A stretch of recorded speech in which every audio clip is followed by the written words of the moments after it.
Good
evening.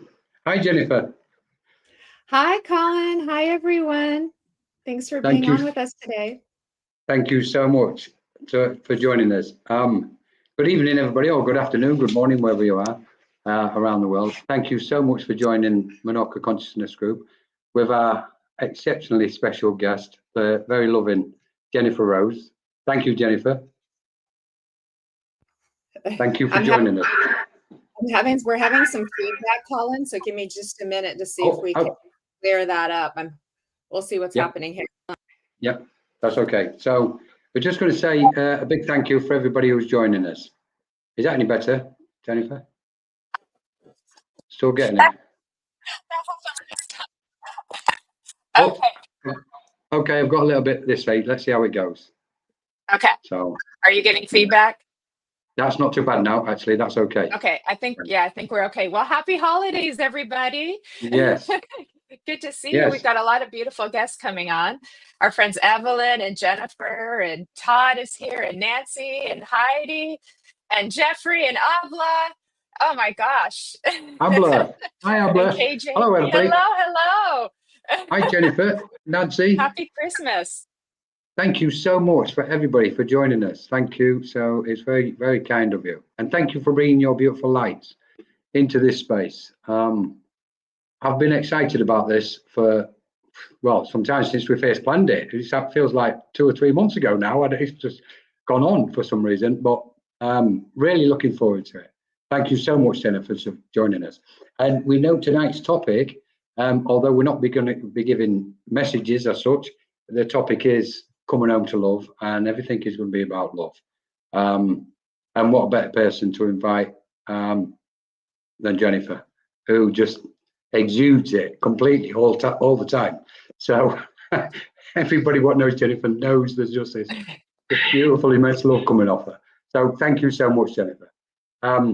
So we can just start it as you wish, Jennifer. Love, what is it? What is it? Why is it so relevant and important and needed so badly at this moment in the world? Oh, goodness. And thank you so much. Okay, I think we might be getting just a little feedback. Let me check in. Okay, let's pray. Come on, angels. We need the tech angels to come and support us on this one too. My goodness. Okay. All right, we're going to get this. I promise you, everybody, we're going to get this too. It's an honor to be here with you, Colin, and you are a beautiful friend of mine and a very elevated soul. So I felt so really grateful and excited that you had this idea for us to come together, right before the holidays too. So thank you. No, thank you. Thank you. Yeah. It just seemed so fitting. It was kind of like when we was trying to work the date out and it dropped onto the 21st. Solstice as well. The light is now coming. So, it's almost like perfect timing, isn't it? It's opening the door, not just to the light, but to love. And when we looked at the date and it fell on the 24th, I thought, the 21st, sorry, I thought, that is perfect. Let's just go for that one because it's almost on top of Christmas without, taking both our times with Christmas itself. So yeah, it turned out to be amazing. And the subject, which was yourself anyway, what you suggested the title, which was amazing, Coming Home to Love. It seemed to fit because I was thinking all those aspects and facets of what's going on in the world at the moment with people traveling home to the loved ones for Christmas. And it's like you can feel the warmth of that love permeating off everybody as they make the journey. Cars, trains, boats and planes from all around the world just going home for one reason, because they love the family and they want to share in that love over Christmas. So it was kind of like, wow, this is amazing, really. So we can say hello to Todd and everybody. I've missed it. Oh gosh, we're getting a little feedback, but we'll try to keep it as clear as possible. And we just have so many like really lovely friends joining us, so it's really exciting. And Heidi's come on too, and you're right. This is the time where we're going to be. Some people will be staying home, some people will be going home, but we will all be thinking of home. And what does that mean for all of us? For some people, it's location. For some people, it's wherever you feel loved, and accepted. It's almost like you're going to, you just know, you can picture so many souls around the world walking in the door to their family and just that embrace, and that's that connection of love.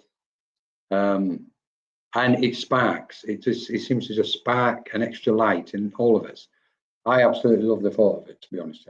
And I think of, for some reason, I'm thinking of soldiers and military people at this time. For some reason, I don't know. It just seems to be relevant. And some will still be out somewhere, not at home, not been able to make it back to the the wives or the husbands and children, etc. In some of the war-torn countries. Some of the war-torn countries are just going to have a devastating Christmas. It will not probably appear to their thoughts or their mind, and so many taking the transition at this time. And it's almost like we just look at all these levels, what's going on at the minute. People taking the transition into those loving arms of spirit under whatever circumstances there is. And then, of course, we've got spirit, those beautiful beings emanating pure love, coming around us all, coming around the world, trying to guide us and say to us, look, you've just got to be love. You're it. You are love. You don't have to look for it. You're it, and be it. Constantly trying to inspire this. So special times, Jennifer. Yeah, it is. It is a very sacred and holy time. I was just doing a small group readings last night, and you're right. We did have a spirit come through for one of my guests that had died in the war a long time ago, and wanted to take a moment to remember those who have passed a spirit from all different wars, and those who are still here.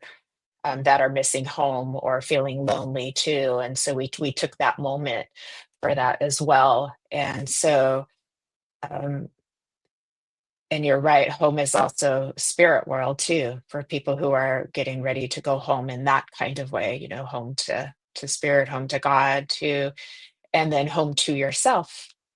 And we've had every year comes with its challenges and its ups and downs, right? There's no one that's gonna, right? There isn't a year that comes by that we aren't kind of like ready to move on to the next one and hope for bigger and better things, right? Yeah. And but we did have some pretty intense these last couple of months during the fall, now that we're in winter. So it's a new season, a new year coming. So it's a really good time to be talking about this. But there was a lot of challenges to us to stay into the heart space, to stay into the unconditionally loving space. And as you and I were speaking before, love is no joke. It's not fanciful, magical thinking. It's very real. It's very deep. It infuses what life is. Life is love. Love infuses life, and grace infuses love. And to choose love in the circumstances that are either around you that you're watching, or in your own kind of reality in your world, is a really brave and courageous thing to do. It's not easy, because that requires staying vulnerable. Yes. They just popped on my wall. It requires staying vulnerable. Yeah. And we've learned, and this isn't wrong, it's just how we do things. We've learned since, whatever point of age in our early years, to protect that vulnerability. And those protections also help create separations. And through separations, we learn. So it always goes both ways. But there is always a time to come back to home. And, whenever there's a big thing happening in the world, people tend to unite as well. So, for instance, on 9/11 here in America, people for a couple of days got a lot friendlier to each other, because there was a uniting. We were all kind of sharing in fear together. We were all scared, but we were scared together. And, I'm getting chills.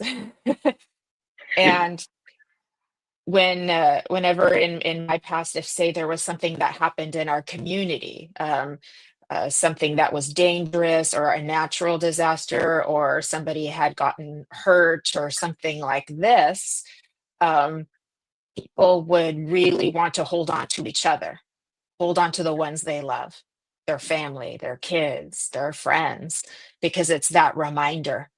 And that's when you're dropping all of that stuff that really doesn't matter so much. That's right.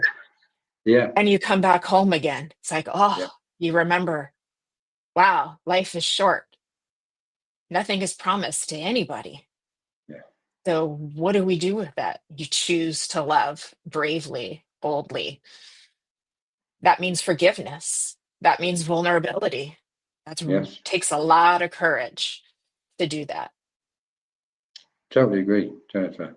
Beautiful. Absolutely. Totally agree. There's so many layers. There's so many. I always think that there's so many, a multitude, that we could say probably a multitude of vibrations of love. And we're good at sensing a lot of them. And exactly as you've described it, we have a protective survival nature, as we know, and we can have a tendency to close those doors. And in a way, once we start closing them doors, in order what we believe to protect our love, we're imprisoning ourselves, and we're then stifling that love. We've got to, exactly as you've described it, we've got to be brave and strong, and just let that love emanate and permeate in the space around us. And in those layers, attempt to get to the purest form we possibly can within the essence of our soul, I suppose, and remove all those facets and aspects and barriers and hurdles and obstacles. What, in a way, we've presented and put there ourselves, in order, because we think we're protecting ourselves, and it's worked against us. And we now know what I'm use the word joyful. What I'm so joyful about at the moment around the world, what we're witnessing and seeing and feeling and sensing collectively, people are saying, okay, I'm taking them barriers down. I'm not going to be stifled, because in that love, we're more happy. Once we exist in that, we're more at peace. Love, with love comes peace, because it fulfills something inside us regarding our soul, in relation to our soul. It's almost like our soul dances for joy when we just allow that love to permeate, and it goes, yippee, I'm coming with it, And woof, the room and the energy just is lifted and expanded and elevated and raised up. It's phenomenal. For probably most of my life, I've been stunned at why humanity waits to Christmas, waits until that point of Christmas, and normally it's Christmas Day, and they let go all of, they just remove the barriers, they let the walls fall and drop and dissolve, just for that sake of that one day to get on with the family who they might have been disagreeing with for all year. Okay, you've got to make it up, you've got to go because, you know, you're not there, the family's not complete. Okay then, and that in that moment they can do it. I mean, the human mind can do it, and you go, well, there's another, how many, 300 odd days in the year what we can do this as well. We don't need to do this just on Christmas Day. And that's always kind of stood out to me. What I'm seeing at the moment is this huge blast of a spiritual awakening is almost saying we're no longer in control of this. It's like the cosmos is saying, you are love and you're going to be it. You have no say. And then barriers are coming down because I'm going to strip them down. So you may as well remove them yourself and make life easy for you, you know, because if you're not, I'm doing it for you. So, and because we know behind those barriers is those wonderful vibrations and frequencies of the purest heavenly love we can ever imagine. It is so pure, you know, and now we're seeing it begin to permeate around the world. More people are doing it, you know, whether they're doing the letting go process or shadow work or the healing, you know, these beautiful things, what everybody's doing around the planet. In any moment they're doing it, their love shining brighter in that moment, and you can see the effect of it. It's spreading. This is like, love is for me is like a positive virus spreading around the world at the minute. That's the type of virus we want. So it's like, okay guys, you know, and it's going to be unstoppable as we see. So it's just beautiful. So I'm so pleased we've come on to have this conversation, Jennifer. Yeah, I am too. And oh, there's a little feedback. Are you hearing it as well? No, Are you hearing the feedback? No.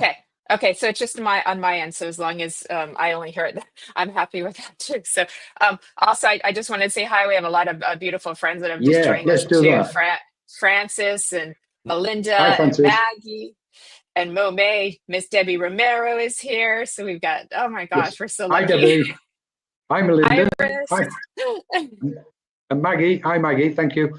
Thank you, Mo May, Evelyn. Thank you to everybody. It's Iris, and then said Iris. Iris. Oh, and Sid Woodley. Hi, Sid and Alyssa. We've got Fulham Spiritualist Church here as well. So we've got all of our beautiful friends here. So thank you guys for coming in and joining us and supporting us. Yeah. And Vivian's here. Great. And Mari, oh gosh, I can't see. My glasses. Marlene, there we go. And Miss Kelly. I hope we haven't missed him. Vivian, we've got Vivian. Hi, Vivian. Hola. Oh, it's hi. What is it? Oh, aloha. Must be in, where are you then? Aloha, that's Hawaiian. Yeah, that's Hawaiian. That's the one. Wherever you are in the world. Wherever you are in the world. Yeah. I want to give a shout out to Kelly. She collaborated with Colin and myself so that we could stream to more destinations, more pages, so we could reach more people. So we want to give all of our love and thanks to Kelly as well from the Sacred Spiral Network. Yeah, most definitely. From myself and Ava at Monoka Consciousness Group. Thank you, Kelly. And she just kindly give up her time. She's on her holidays already and stopped it just to help us. So Kelly, that is so sweet. Thank you so much. She is a sweetheart. So wherever you guys are in the world, have a wonderful Christmas, and just turn your love up. Just let it shine. Don't let them barriers down. Don't be frightened to love. Just blast it open. Spirit is protecting everybody. Spirit's with all of us at the minute, and they're really pushing us. Just quickly, Jennifer, it's funny you mentioned in one of your groups in the last few days. They must be pushing something here, because the same happened in ours. We've got a trance course on and a few other things. And the one on, I think it was Wednesday, the trance course, one of the attendees, bless her, absolutely beautiful soul. It was just talking about love, completely different aspects of love. And Spirit was saying, and not just about the relevance and importance of it, but some people may be frightened to love because they've never known love. You know, and you go, this is insane, this is crazy, isn't it? Because it's so true. Some people in somewhere in the world, under some circumstances, have never known that love. And when we start thinking in these ways with spirit seems to light not just the path on what we're walking. They expand it so we can see all these different areas about that one topic. In this case, about love. And to imagine that somebody's never known love is incredible. You know, almost incomprehensible. That I was trying to imagine what that must feel like in a mind of that nature, for that mind, never known or felt love. And this broad spectrum of how we've all perceived and understood and felt and sensed, and where we've been hurt because of love. Well, more because of ourselves, but we can't blame the love. But, you know, being in love and handing ourselves, giving so much love out to people, and we think, you know, this is dangerous territory, because if I hand too much over and they start manipulating and maneuver it and etc. And it's kind of saying, in a way, we can protect our love, but with a spiritual wisdom, I think. That's my understanding of it. And in that, spirit will always protect us as well. So it's really interesting that at the moment, again, skipping back to the way the world is and what's going on in the world and the places around the world, what's not going to be able to celebrate like many of us will be. And we know we can't avoid mentioning this, you know, regarding these situations around the world. I was watching the video earlier and I thought, the guns of war have got to fall silent. They must. And at some point, they've got to fall silent for good. And the only way we can get those guns of war and conflicts to stop is by that one way. This is what we're discussing and talking about tonight. And it's love, because war is the absence of love. There's no other, we can't escape from that. And it touches me deeply. It's a big thing for me because it represents the cause of so much suffering and hate and pain, and the transitions, what people, needless transitions, what take place to sons and daughters of a family somewhere in the world right now at this moment. And I think most people what are spiritually, I don't want to say spiritually aware, but are spiritually minded, so to speak. I think we carry this inside us. We carry that element because we care, and we try to bring that compassion inside us to the surface so that that love can go out there. So eventually those guns of war can fall silent. I'll never stop. This journey for me will never stop until those guns of war fall quiet, because I know once they fall quiet, then we'll have peace. And in that peace, we can all just love each other, you know, and and care and embrace each other. So this is, for me, this is part of my journey all the way through to the end, till I take the, you know, whenever I go. That one thing, it's horrendous to see what we're seeing when love is so beautiful. Love gives us so much. And I'm going to stop there, Jennifer. I'm just going to, otherwise I'll keep going. No, you're right. There's a lot to, you said a lot of beautiful things there, and you did it in a very graceful way. It's not easy to talk about the bad things that happen in the world. We tend to want to not look at it sometimes, but it can be done in a way that doesn't, you know, bring us down too low, right? Spirit world is not afraid to talk about war and abuse and atrocities and things like that too. They're very matter of fact about it. And so when you bring up that there are people who may be born and not get to experience love, it's hard to hear. But by talking about it, we bring it up to the surface so that it can be illuminated. By talking about it, we're giving those people love right now because we care about them. and we're thinking about them. Yes. And that's important. And that's important. Yeah. When I Very look at, much. right. When I look at war too, it's a lot of that is about taking. We think that belongs to us. We want to make it ours. We think it, right? And that's on a very large scale. So large groups wanting what somebody Yeah. else has. Now we do that too individually. We think something else should be ours, and we do that on many different Yeah. levels. So there's an individual and a global and a collective theme that plays out there. That's all designed though to be a layer of protection of the vulnerable, Yeah. of the purity. We want to protect our pure of hearts. And when we feel like we've been violated in some way, or we feel like something's wrong, then we move into these, other parts of self, or other, like I like to call them costumes, right? And Yeah. that's what we see outside of us. So there's an invitation, as Melinda was saying earlier. Melinda pointed out that love starts from within and radiates out. So how do we love ourselves more so that it can radiate out? And then also what we see reflected from in our external to reflect that self-love will start to change because of the mirror effect that we have too.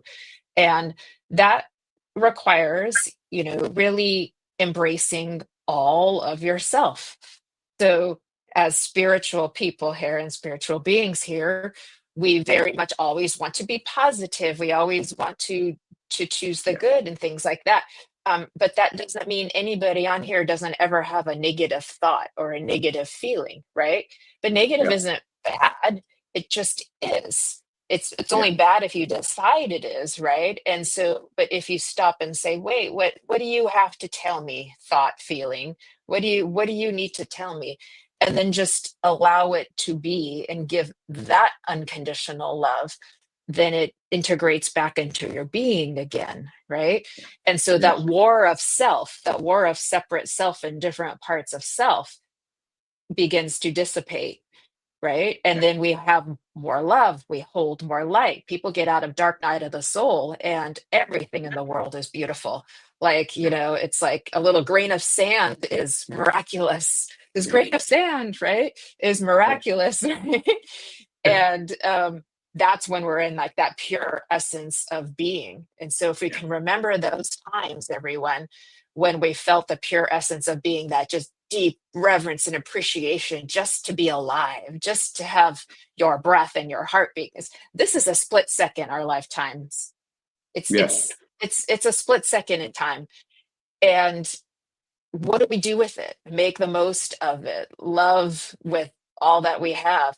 And it requires, though, us to really fully embrace ourselves. And if we fully embrace ourselves, we can fully embrace each other, right? And then we're getting really authentic in our being. Yeah. Then Yeah. we're going to really see changes outside of us, because we are not separate from the collective. Everything within the collective is also connected to us. We're not separate from it. And so the more we love ourselves and the more we choose love on a daily basis, um, and that's not easy to do because people hurt our feelings. We see Yeah. stuff we don't like. We Yeah. have a lot of parts of us that are still healing from past traumas, right? It's a whole lot to do, right? But to choose really in your body, choose love, your reality will change and the world will change. And it may not happen overnight. we want to see it overnight. But like you said, in your lifetime, you're going to keep this work up until you see all of those weapons get put down. Yeah. Not just for a day, Oh no. but No. forever. Yeah. Forever. That's right. Forever. I think Forever. we've come to absolutely exceptionally beautiful what you've just said, Jennifer. Thank you so much. I think we've come to a point where when we can probably throw this in and say, for those who are asking why I am here on this world, in this planet, why, what am I doing here? What's my journey? What's my life about? We can probably say with a great deal of confidence that we've come to bring love. to the world, because that in that love is where the light is shining, it's brightest, and vice versa. Where the light shining the brightest, love is permeating. So in a way, when we say we've come to bring light in the world, we've come to bring love and permeate that. And it's interesting, something what you said was, and it reminded me of this looking for love externally, because we've been, and I'm going to be cautious, but I'll still use the word, we've been partly intentionally conditioned to look to the external for everything what we believe is going to make us feel secure. And in looking in that search for security, we have a tendency, okay, I must look outside myself also, externally, for love, because that love from the outside is going to make me secure inwards. We now, obviously, we know that's not correct. And we know there's so many people still doing it, but we still know it's not correct, that the purest love lies within us. And I like what Jennifer just said. So thank you, Jennifer, about the guns of war falling silent within ourselves. And this is kind of, thank you. When the guns of war fall from within, then the war of the world becomes a distant memory. I totally agree with you, Jennifer. Totally. I would actually just put a bit more into that. Is once we've emptied ourselves of all our own concerns and insecurities and wants and needs, etc., and that love permeates naturally in its most natural state and rhythm and pattern, we become aware of being of service to others, which is what all spiritualists are doing, and everybody of a spiritual nature is doing globally, and so many others. I'm not just referring to spiritualism. I'm going as broad as we possibly can, globally. Having that thought of compassion and love for all sentient beings. There's something in it. It's like we won't be 100% at complete peace within our heart until all the suffering has stopped. Because it's almost as if, and this goes back to the separation, having non-separation from everything. Because we're not separated from it, even the smallest grain of hurt and pain will have some bearing on ourselves, collectively, individually and collectively. So in a way, it's almost like we need everybody on the planet to go, okay, I've had enough. I'm going to start loving now. I'm going to love myself and I'm going to love everybody else. Okay. And then we go, okay, now we can get somewhere, guys.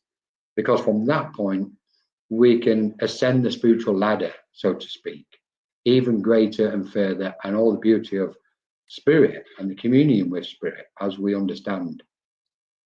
When they're present around us, we know they bring one thing, but especially the ones when we refer to our spiritual guides and celestial beings, cosmic beings, star beings, etc. What do they bring? What do we feel when they come around? The first thing we feel is the energy and vibration of their love permeating. That's why we love sitting in their space. You know, and it's like, wow. And people say, well, what do you do during an open circle, Colin? When you're not giving a message, I'll just say, I sit there with spirit. You know what? I detach from the circle. I'm just sitting with spirit. I absolutely love sitting with spirit because that's where love permeates. And if we do that together, we know everything rises up. And I'm sure, you know, the amount of times you've sensed it and seen it in your groups and things, Jennifer, once the frequency of love is present, it's a game changer in all spiritual circles and groups. So yeah, I'm absolutely just amazing. I think I would, on this note, would say to everybody, just open your hearts up. Just open your hearts completely.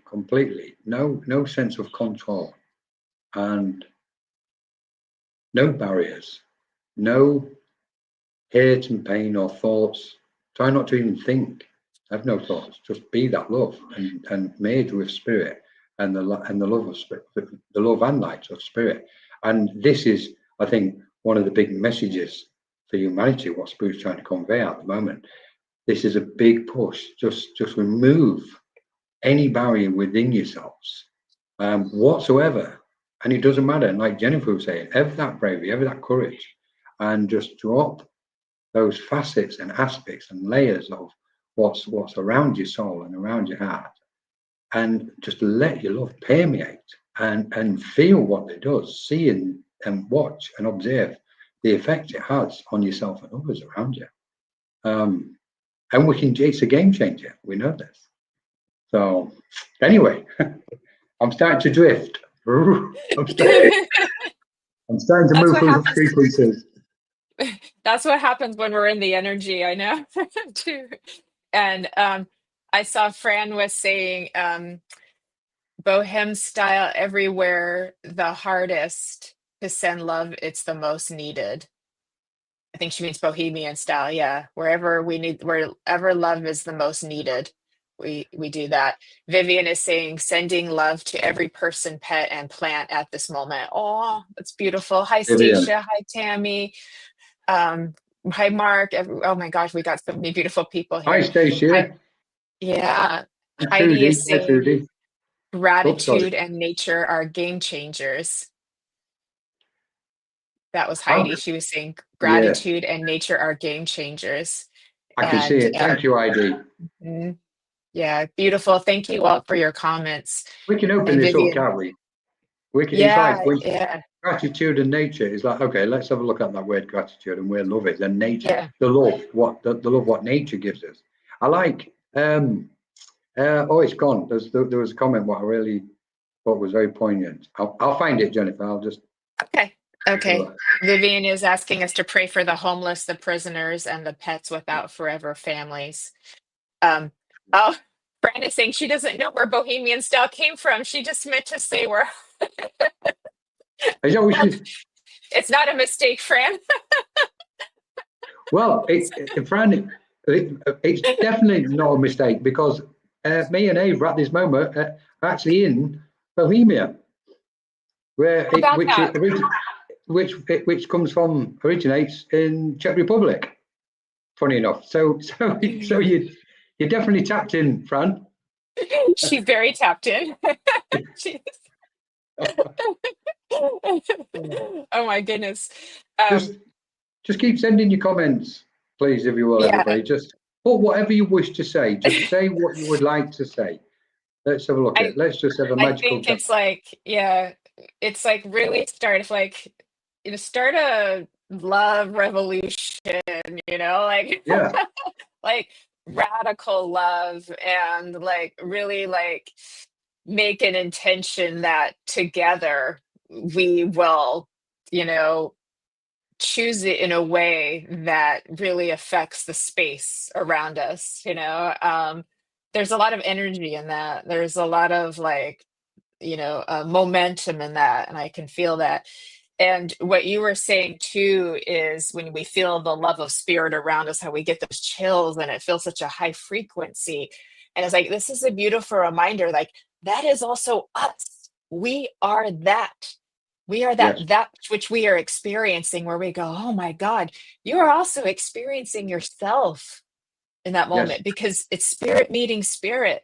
It's a reflection, it's connection, and we all do need connection. We are human beings. We are still kind of biological mammals too. We need each other. That's how we are. We need each other.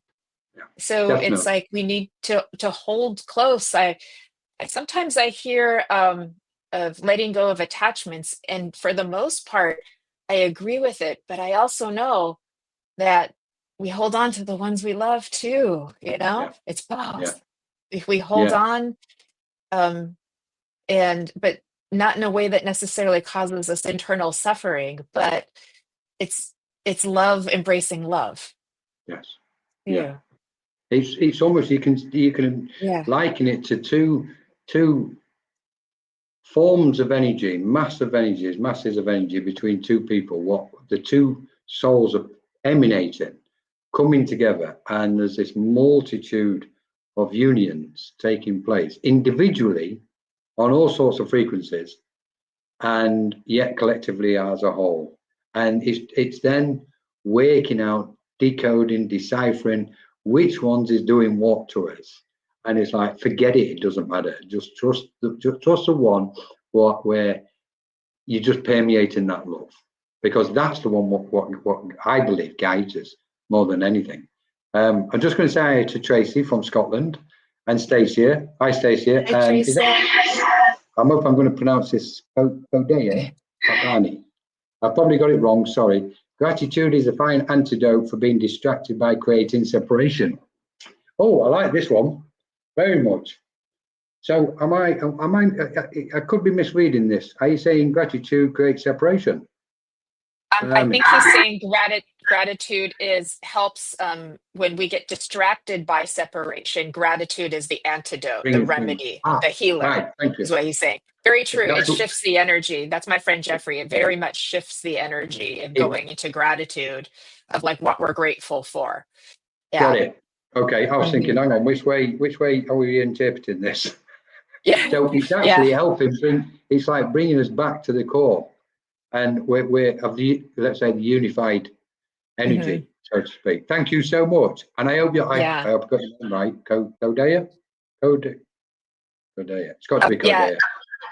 Yeah. I hope so. Anyway, thank you so much. And then RJ is saying the Father, Son, and Holy Ghost, God's spiritual gift of three, the Holy Trinity. Spirit math now shows us you plus me does equal we. That's very true. I've channeled that so many times. The you, the me, the we, you know, you and me becomes a we. It's very, very true, you know. Well, and the M in me turned upside down is we. There we go. Oh, I love these ones. There we go. These. Yeah. Evelyn uses tapping to change her catitude to the attitude of gratitude if she's feeling I love Evelyn, that. I like that one, Evelyn. Thank you so much. And the humour behind it. That's important. It's funny this because what Evelyn's post has just done is she's kind of reminding us all that even despite what we may be feeling at times, if we use humour to spin the energy, there's love in that humour. It brings us back to the vibration of love. Absolutely perfect. Thank you, Evelyn. It's so true. It's so true. Laughter does so much, you know, and I think we forget sometimes that, as Shakespeare would say, we're, you know, the world is a stage and we're all actors upon it. We forget that we're avatars, you know, and that this is a temporary experience, and home is always going to be spirit world too, right? And then when we get that, we can have a little bit of a chuckle at ourselves, you know, of not taking ourselves quite so seriously. And I've said often too, when you feel like you're just getting pummeled, like one thing after another happens day after day after day, there is a point where you just like, you realize you're not in control over any of it. And it's almost laughable. It's so crazy that it's comical. I've called it the wonderful absurdity of life. But when you can laugh at it, it does help. I remember a long time ago, I must have been, you know, in my 20s, and whatever I was crying and boohooing about, and my friend of mine, she just went, "Jennifer, is it all falling apart?" And I was like, yes, and let it fall apart. It was just so funny because you realize like that you know, it's just a moment of time, you know, and it's like we're not going to feel this way forever. They're temporary experiences, you know, and so we can have a little chuckle at all of the moods we get into, the costumes that we put on, and the little roles that we play with each other. And when we can get that spaciousness from it and have a little chuckle over it, not take it quite so seriously, it raises the vibration so much. It really does. So I think comedy is good. Watching funny movies are good, and having people in your life who can make you laugh. It's a gift. I know us women, because we're so emotional, like when we have people who make us laugh, like that's a huge gift. I've witnessed it as a guy. I have witnessed the effect of a male guy who can walk in a room and make the females laugh and they're drooling over him. I've witnessed this on so many occasions. And it's like, and all the rules of dating go out the window. That guy will take center stage, and that is it. And it's like, just for humor, because it lifts the spirit. I just can't take myself too serious at times. If I stop taking the Michael out myself, I don't want to be here. I've got to have humor literally every day, as much as possible. because I can be the most serious person walking the planet sometimes, I think. And it's like, right, I need to go. Spirit must have gone, make sure you give him a bit of humor, because he'll just take himself too serious. And I think this, in a way, is what we should all be doing. We should laugh at ourselves in the moments, as you've just described as well, Jennifer, when it seems like everything has been thrown at us, including the kitchen sink, and just go, does it matter? Does it matter? We are infinite beings, of eternity itself. We are probably eternity itself, and these are just small drops and grains in the vastness of everything. So why should we give it so much attention? And I think that again, we go back to the key of love, because if we start getting distracted by being too serious, then our frequency does drop. And it's like, keep that frequency high, keep it light. And if it means looking in the mirror sometimes and going, sometimes you're just a complete idiot, pack it in. And, and pull yourself up, pull your socks up and get on with it. So, and I'm one of them kind of sometimes. It's like, get off your knees and get back up and get going. And it's like, and it doesn't matter, laugh at it. So, Heidi, I try to be very mindful of, I made a poster to remind myself, where attention goes, energy flows. Totally, Heidi. Where attention, yes. I love it. Yeah. He's also saying this too shall pass. That's a really good one. This too shall pass. Yeah. Yeah. And the Melinda. infinity, sorry. This too shall pass. Mm-hmm. I was just saying, Melinda is a Mother Mary fan. To remember the power of prayer travels through all the universal realms. And Frances keeps a gratitude journal. She writes 5 things she's grateful for. Wow. And on the days where it's difficult to find those 5 things, it brings us back to our heart center. That's beautiful. Yeah. Absolutely beautiful, Frances. I was just watching Vivian's. Isn't it amazing that we're all here together on Earth at this same time? Well, if I'd known some people was going to be at the same time, I wouldn't have bothered coming, Vivian. Just kidding. That's just a joke. It's just a joke. I think you've just said something, Vivian. Again, it's almost like if we've made an agreement collectively, individually on the other side, and collect what we call the other side, and we've all gone, okay, we need to go. Let's all get down there. Okay. Then how on earth did we manage to reach that agreement as a collective bunch of souls? And yet when we land on the planet, we can't even agree on what time of day it is sometimes. It's like, so it tells us we've got the capacity to agree. And I think it goes back to, I forgot his name, so this separation business. By separating ourselves from others, we then withdraw our love from others as well. And that's dangerous for me. That's when it becomes potentially turbulent. So we must start extending that love back out to everybody.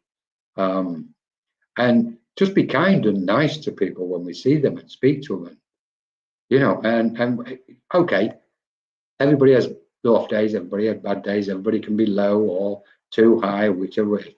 And we're all trying to kind of dance this cosmic dance and weave our way through this cosmic shift, so to speak. But in that stillness of the moment inside our heart, if we touch that love, it just naturally sparks and permeates outwardly, and people get touched by it. I always find when somebody is loving and kind, so many people get the benefit of their presence. And we can name, lots of different people, famous people. But what I like to see is the everyday person on the street, in the home, wherever they are. And they're just oozing love. And people are just drawn to them. They're like a magnet. And it's like, I just like that person. I don't know why. I just like them. I don't know. I don't even know them. But I just feel something about them, what I actually like. And I think a lot of the time it's because they're just permeating this love quietly as they go about their day. There's so many levels about this subject. Amazing. It's true. I know We could talk about it for days and years and probably never cover it all, because you're right, it is infinite. Love is infinite. Spirit is love, creator is love. It's infinite. It goes on forever. It's no beginning, no ending, no time, no space. It's everywhere and everything. And that is why you're right. When we go into too much separation, we tend to dehumanize other people because of a belief, and beliefs are ever changing and ever disintegrating, that we do. And so we've, seen it in the last few months. It's really easy to love people who are, sweet and nice and things like that. Like, how easy is it to love somebody with opposite beliefs as you? That's more of a challenge. Yeah. Aren't we challenging ourselves? Think about that. Could we be given a challenge? It doesn't mean you have to like everything they do or say, but can you see the light of being within them beyond personality? It's it's like the namaste, the light in me sees the light in you, right? And when people feel seen, they will drop some of those layers of protection and personality, and often become kinder and settle down a little bit. Not always, but often. And I believe it was Jesus who said, "Love your enemy," right? And I'm not being religious. I'm using from the spiritual perspective, right?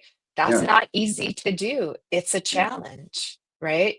But if we do it within for ourselves and in our interpersonal relationships, and then even with the people we don't know or don't like, it will change your reality, and it will change the collective.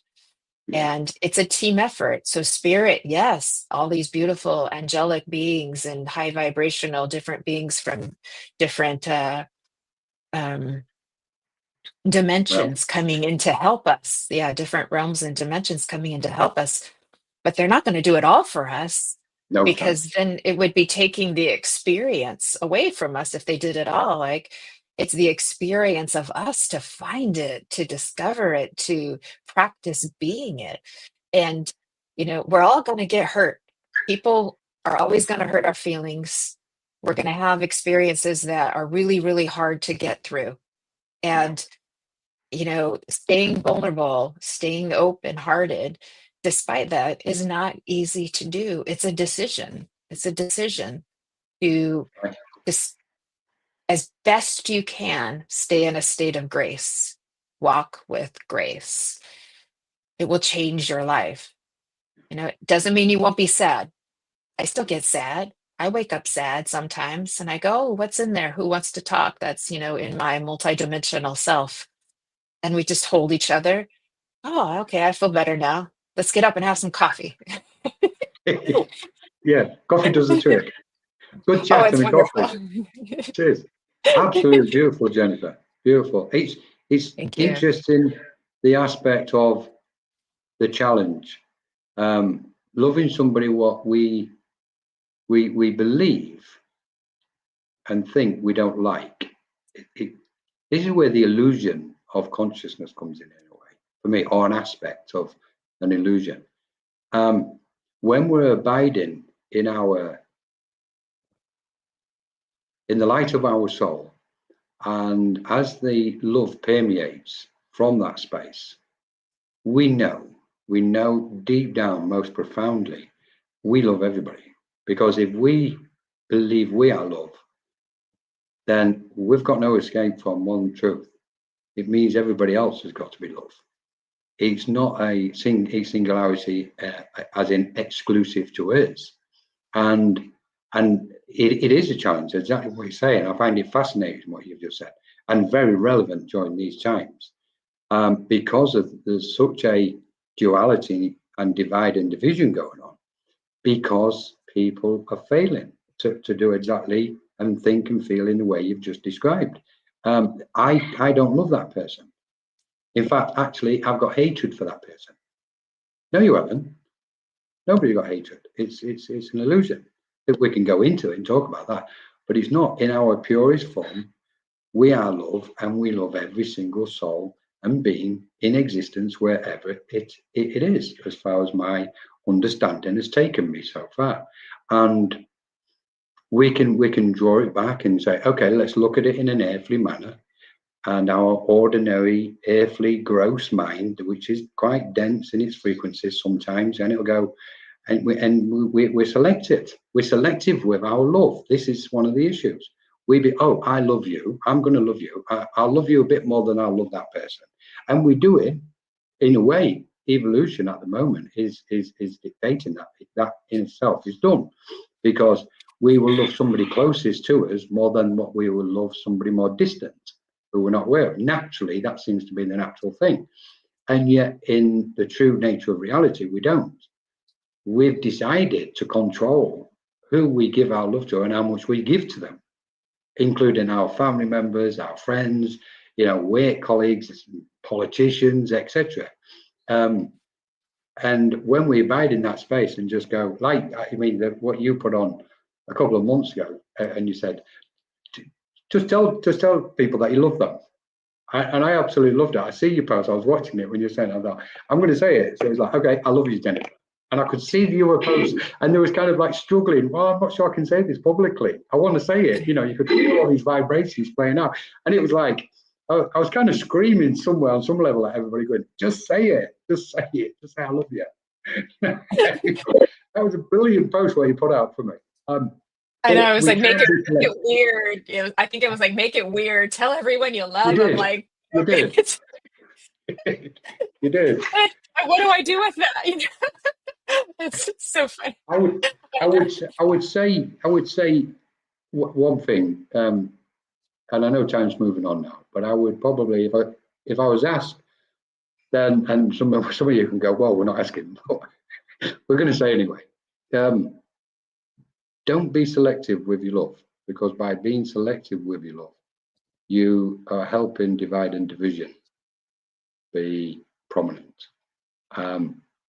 And because equally, we love each other equally on a spiritual level. And if we're bringing the spirit into the earthly realm as we understand it, we're bringing the light in and we're bringing that love in, then it means if we are love, then everybody else has got to be that love also. And for me, there's a magical, majestic, graceful presence of being with all of us when we do that, when we see each other as lights. And yes, we can be aware, okay, it might have one or two facets what I might not be comfortable with, or I need to be watchful for, cautious of. It's okay, but as long as we see everybody as lights and emanations, which is what we are, we know where it is, we know we're exuding energy and vibration and color and notes and chords. We're like this phenomenal cosmic orchestra playing out in one space, merging with each other, and it's a musical of love. That's probably, I don't know. That's it's a symphony. It's a symphony of love. That's right, Jennifer. Thank you. Symphony. It is. You're absolutely right.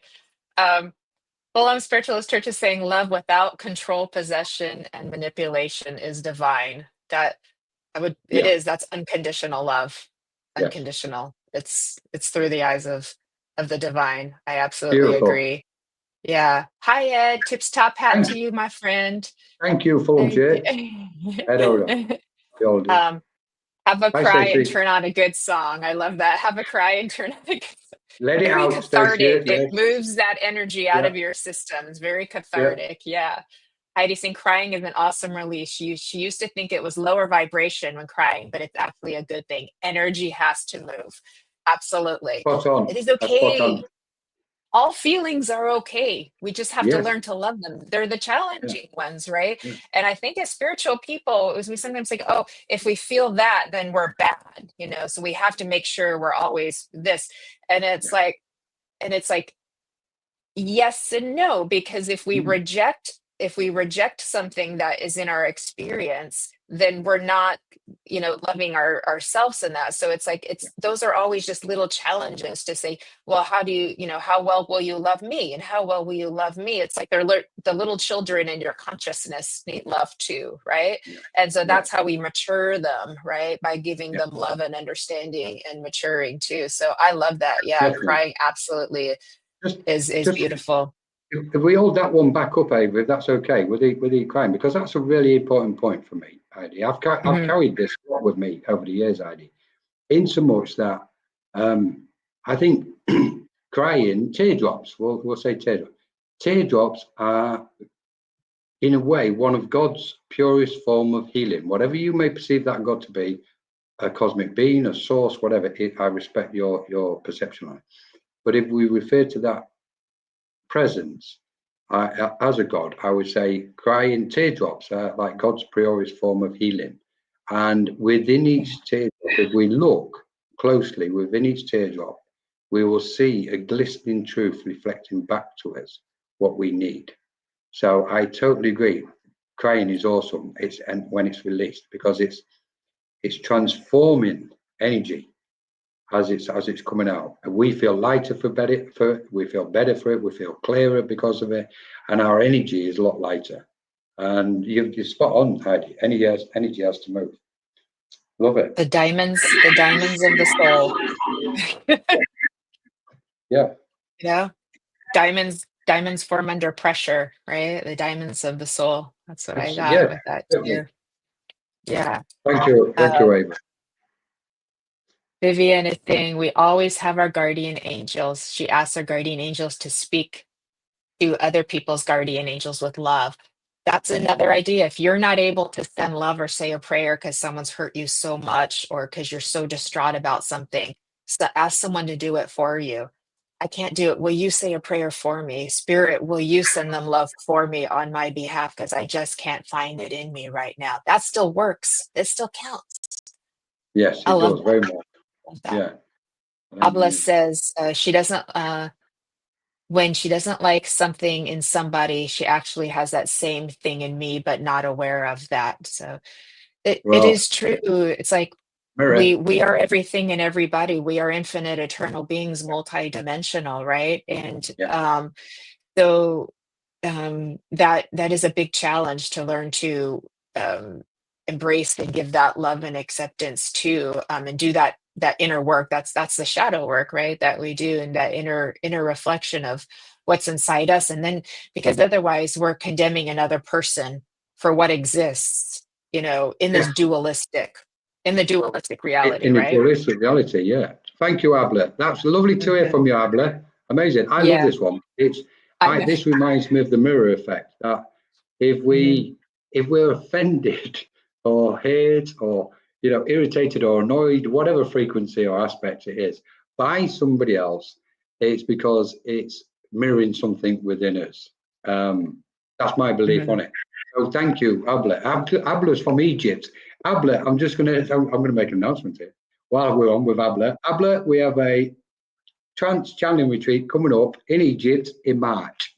So it's just about to go live in the next 24 hours. Ed, hi Ed.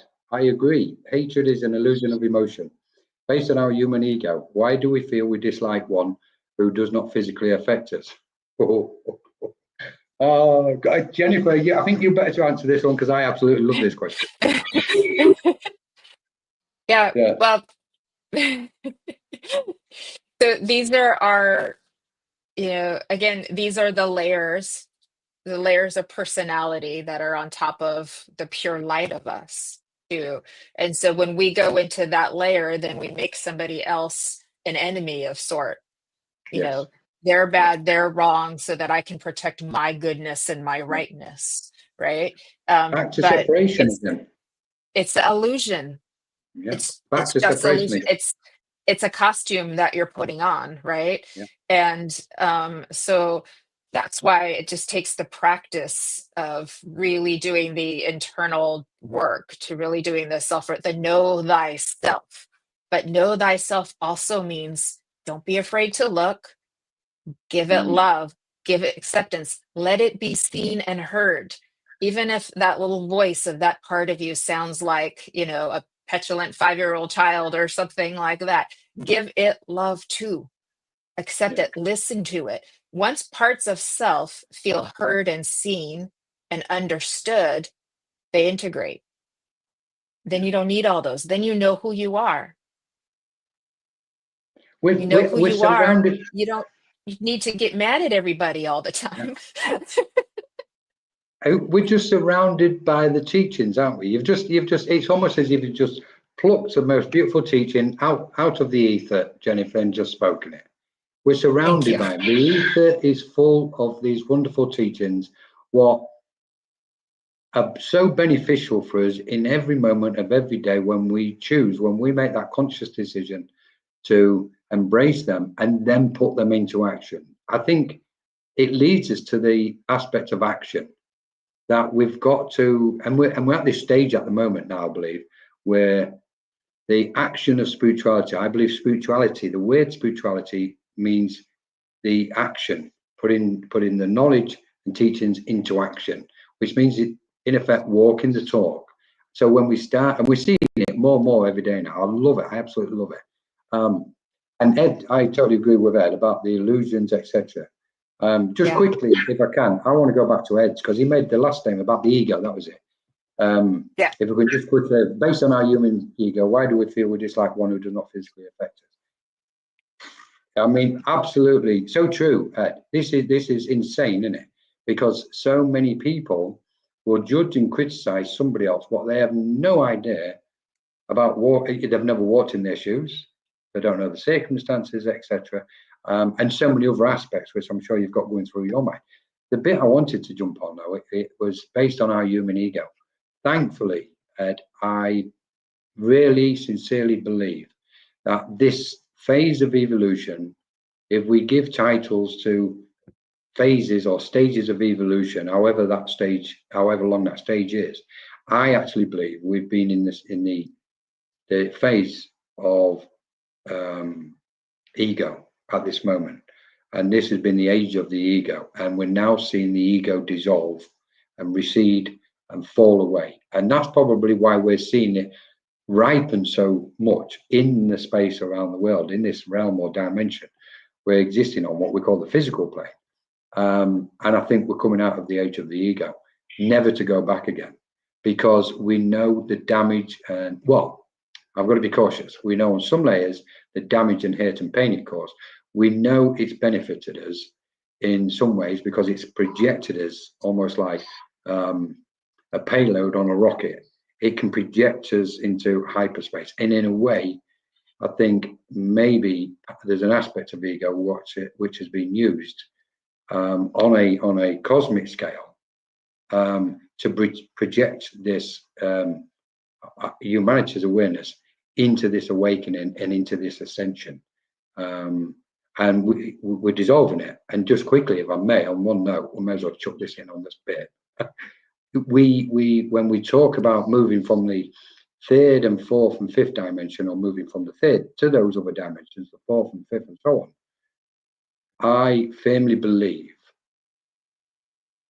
it won't happen completely until ego and every aspect of ego, collectively, individually and collectively, has been dissolved and gone, because it's of a dense nature and it can't go into that light. And therefore it tells us something. We can't ascend into the fourth and fifth dimensions without dissolving and clearing our own ego.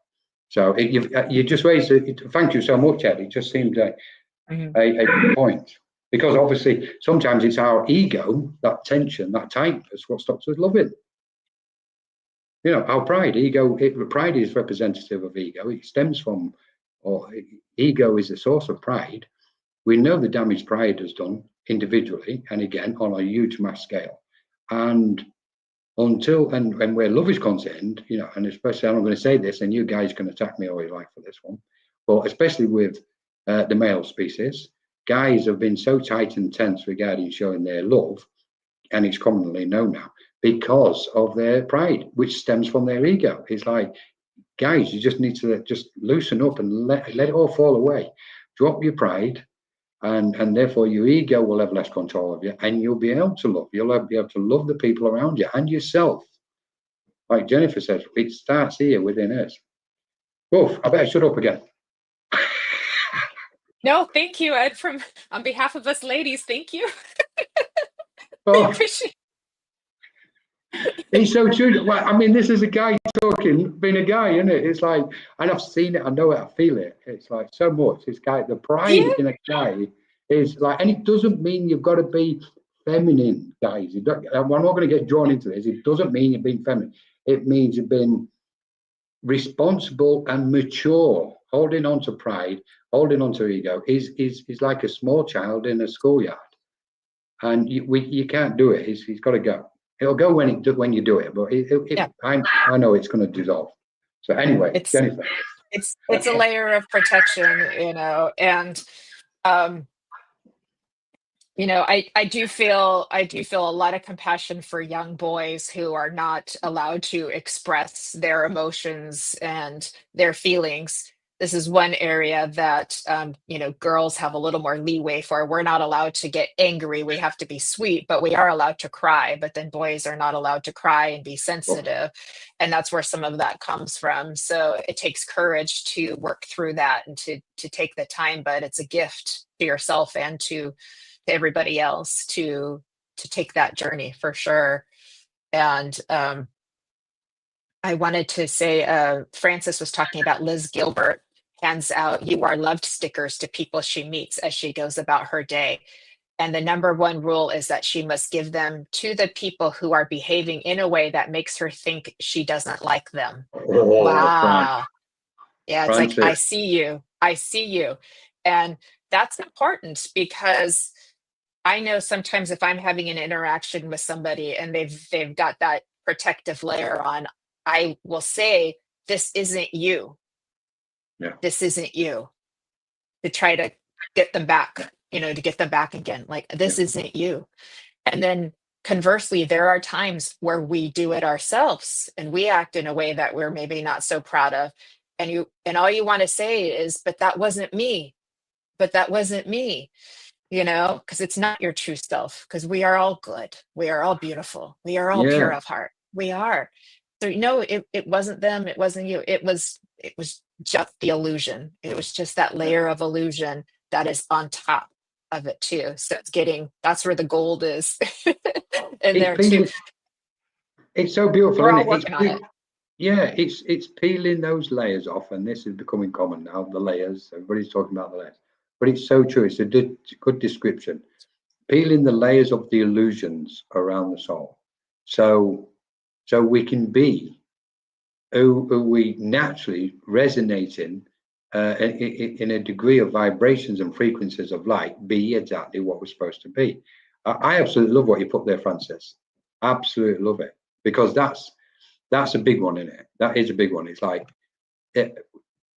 be warm and polite to somebody, even if you are feeling uncomfortable or whatever frequency is appearing in the mind and the energies at that moment. So I absolutely love what you just put up there. I do too. Because when we don't do this, this is separation.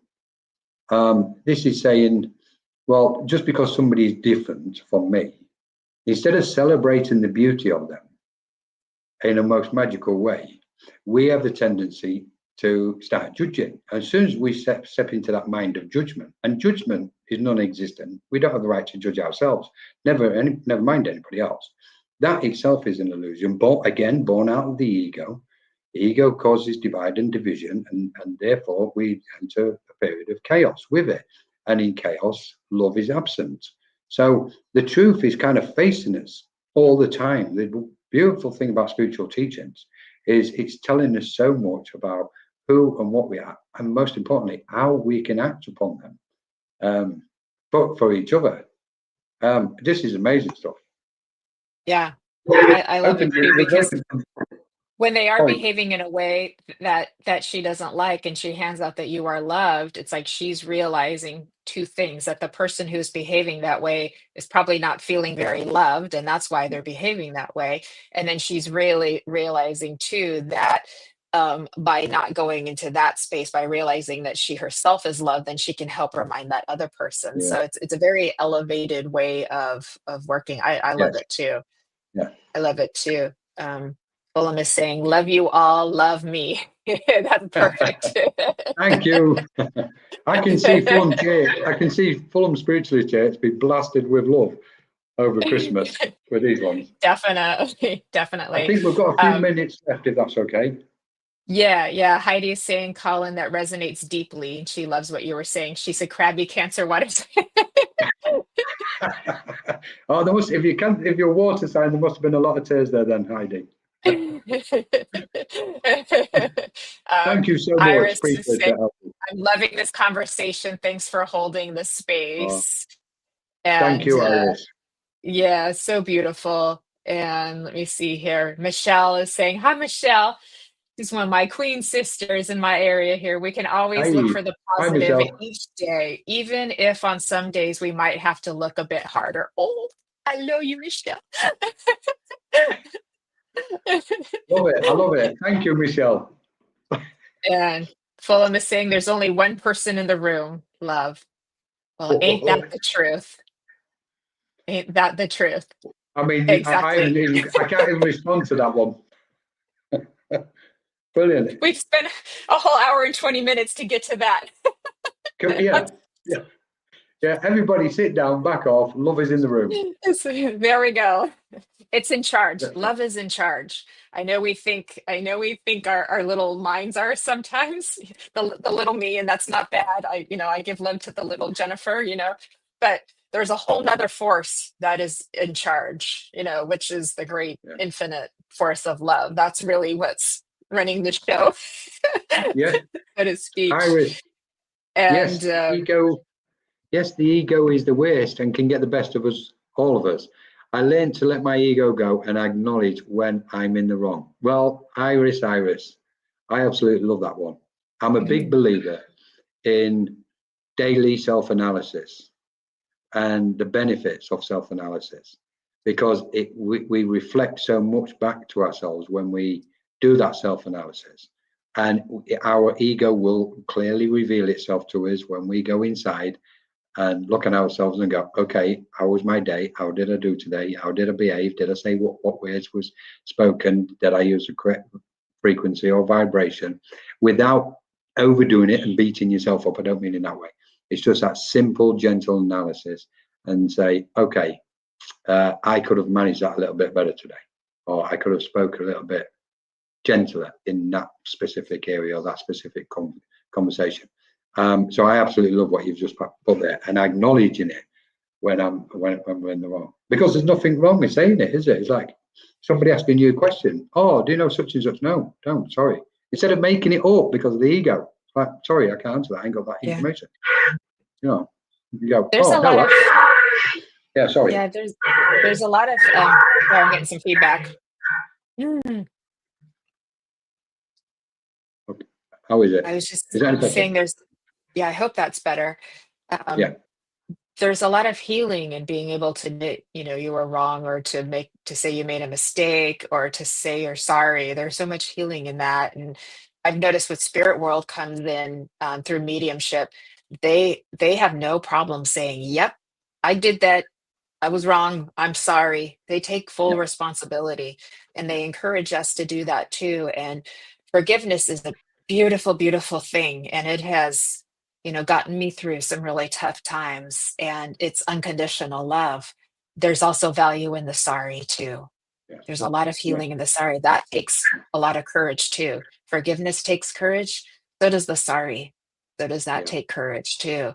And it's, that can be hard, because you talked about the pride, which we all have too. It can be hard to get those words out and say it, but there's tremendous healing. And if we can do that while we're here, before we get to spirit world, even better, because you don't know if you're going to have a medium to do it for you. It means a lot. So a lot of people say sorry on their deathbed, on their dying days. That's when it kind of all hits them, because they've dropped their personality too. And so that's a beautiful gift to give somebody too. Say, I wish I did that better. I'm going to try harder. Or maybe even, can I have a do-over? That's a good one. Can I have a do-over? Would you give me another chance to do this better, make it right? Yeah. This is the absolutely beautiful, Jennifer. Absolutely, I just love it. It's you've kind of just triggered a thought in my mind, which is, it's almost as if humanity now has been given an opportunity. When people talk about the life review or their life assessment, when we get over the other side, or when you get over the other side, your life will be shown to you on a big screen, blah blah blah, and it appears innocently that humanity has waited until that day to come before they've looked on that screen, got over the other side, looked at their life and gone, okay, I'm watching all the good parts, I'm also seeing all the bad parts. We've now been given the opportunity and the awareness, we're in a time of awareness, to ensure that moment when we take that transition, there's hardly anything on the screen, good or bad, because we're doing it all right now at this moment. We're doing the life reviews on a daily basis. We're lightening the soul up, and therefore, when at the point of transition, when we step out of the body, we will go to the correct frequency and wave of or plane of light with spirit, what we're supposed to go to, with minimum disturbance to our conscience, where we won't have to come back and go, I'm really sorry I did this, because we'll clear it before we take that transition. I think we're in a fantastic position at this minute. And as far as these sort of areas of spiritual teachings are concerned, I absolutely love it. I love it. Right. I love everything. I'm getting so much feedback.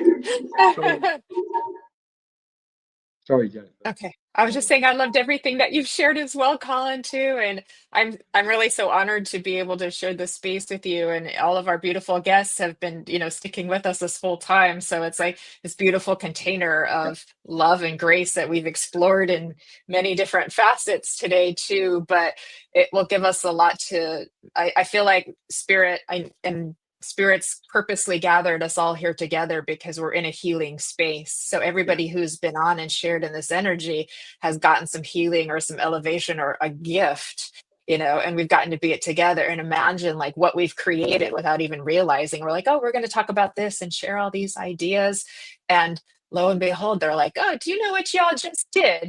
Just sharing in that love and that connection together and the infinite multiplying effect that it has.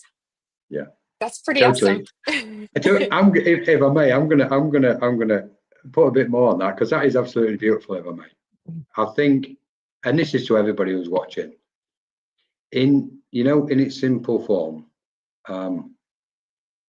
as mediums, channels, beings of light, emanations, whatever we wish to refer to ourselves as. But for everybody who's out there at this moment, a part of this space, I really want to kind of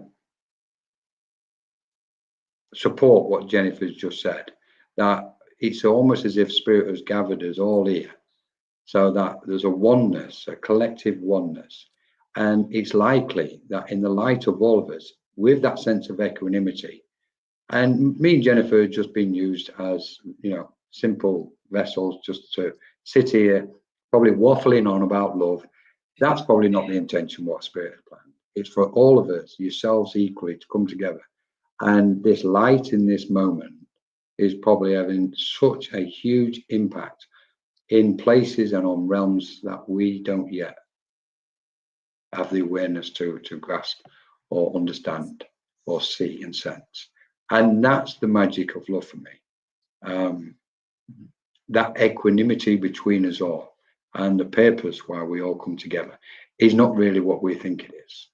We're just waffling, really. Spirit going, you two get together, whoever natter, we'll bring some people in, because we just want that light generated, because we need it over here somewhere. And maybe there's a key in that. So personally, I want to say not just a big, amazing thank you to Jennifer for being here. Stunning stuff.